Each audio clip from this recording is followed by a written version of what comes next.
Today we are talking about this book, Good Things to Eat by Rufus Estes. This is the first cookbook by an African-American chef. That is right. Rufus was born a slave in Tennessee in 1857. He saw the end of the Civil War and lost a couple brothers, and then he moved up to Chicago, where he became a chef on the railroads, which were big back in the day. And let me tell you, Chicago got some good food. I get it. I get why he made a cookbook living in Chicago. I'm from New York, Chicago, New York. We have the best food. Everyone can fight me. I don't care. I will fight you on that. I will. I come from a small town, but we got good food. I mean, it's not Chicago or New York, but I'm sure it's great. We will discuss this at a later date. When was this put out? This book actually was put out in 1911. So he was in his 40s by the time this book came out. Yo. And was an established chef. Because working as the lead chef for a railroad, that's not some small job. That is a job a lot of people wanted. 1911. 1911. What was going on in 1911? I just whipped out the old school notebook. No, we're not gonna pretend that we didn't just see that.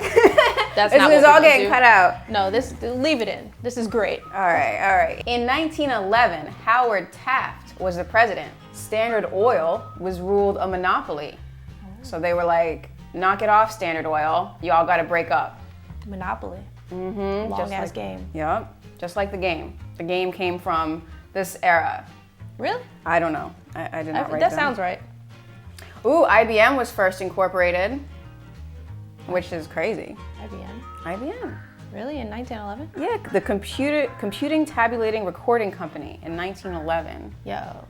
It was way back in the day. Because they had those looms where they made the cloth, and that was kind of computeristic. So that is another video entirely. And Ronald Reagan was born.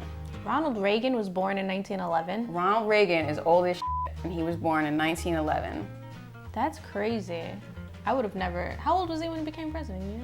You don't have So he was an 80, right? So, man, someone help me with some math right now. Girl, I'm tapping out. So is he 70? 69. Oh, okay, I'm gonna go with that. 69 is a great number. Okay, Cameron's gonna look that up right now. But he was born in 1911 when this book came out. That's crazy.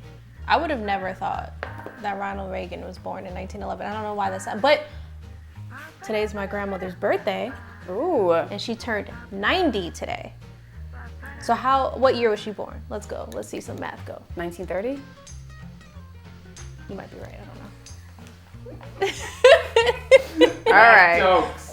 It's not a math show. It's not a math show though. No, this is about cooking. That's why I have flour here. We got some flour. We got some baking soda.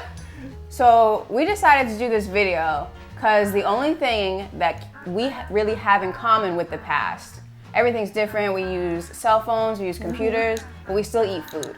Facts. And we eat a lot of the same foods. Maybe we don't prepare them exactly the same way, but we eat a lot of the same foods that they did 100 years ago. So it's just interesting to go back in time, see what they ate, how they made it, and how it relates to us today. I'm excited because I'm all about old stuff.